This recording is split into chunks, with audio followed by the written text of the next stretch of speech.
मैं डॉक्टर संदीप झा, मैं liver disease specialist और लिवर ट्रांसप्लांट सर्जन हूँ। मैं बतौर कंसल्टेंट काम करता हूँ मणिपाल हॉस्पिटल जो कि द्वारका में है। इससे पहले मैं Maulana Azad medical college, JB Pant hospital, sir Gangaram hospital और BLK सुपर स्पेशलिटी हॉस्पिटल में बतौर कंसल्टेंट काम कर चुका हूँ।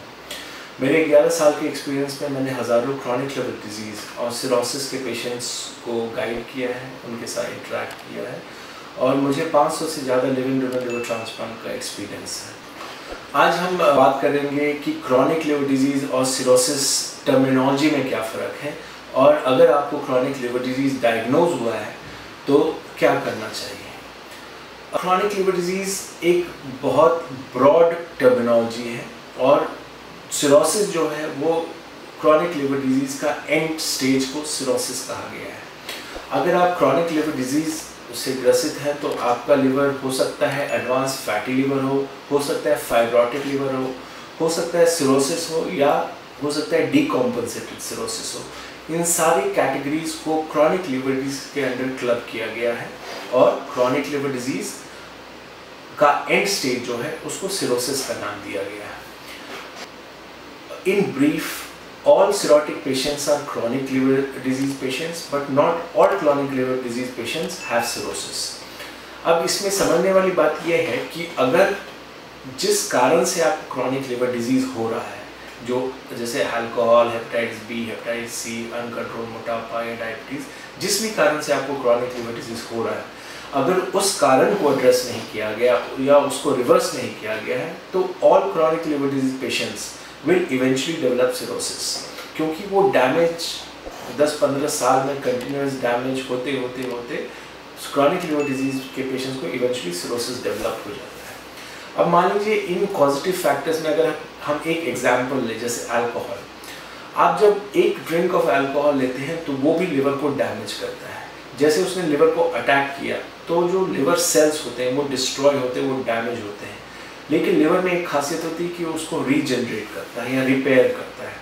तो ये सिलसिला 5-10 साल 15 साल चलता है।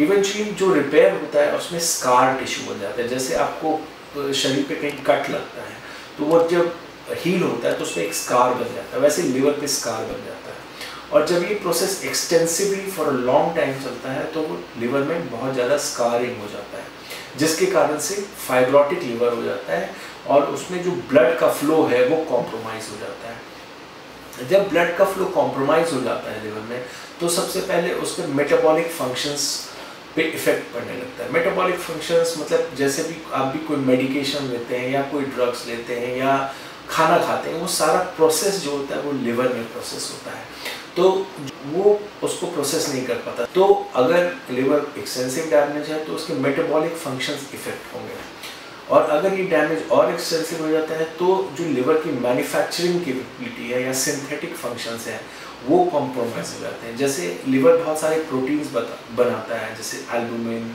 और जो ब्लड क्लॉटिंग के प्रोटीन्स होते हैं, ये सारे प्रोटीन्स लिवर में मैन्युफैक्चर होते हैं। तो यूजुअली ऐसे पेशेंट्स में एल्बुमिन कम होता है, प्रोथ्रोम्बिन टाइम बढ़ा होता है क्योंकि क्लॉटिंग एबिलिटी कॉम्प्रोमाइज़ हो जाती है। तो लॉस ऑफ सिंथेटिक फंक्शंस एक एडवांस सिरोसिस का फीचर होता है कि लिवर की मैन्युफैक्चरिंग कैपेबिलिटी है वो कॉम्प्रोमाइज़ हो गई है। फिर जब आपको क्रॉनिक लिवर डायग्नोज होता है तो इवेंचुअली हमें 5 चीज़ों का ख्याल रखना पड़ता है या डॉक्टर 5 चीज़ों पे बहुत कॉन्सेंट्रेट करते हैं। जैसे फर्स्ट इज टू रिवर्स और slow the process of liver damage, मतलब जिस कारण से लिवर को क्षति पहुंच रही है उसको या तो रिवर्स किया जाए या स्लो किया जाए। सेकेंड जो होता है, identify the complication of chronic liver disease early, या तो उसको प्रिवेंट करें या उसको जल्दी आइडेंटिफाई करें और जल्दी ट्रीट करें।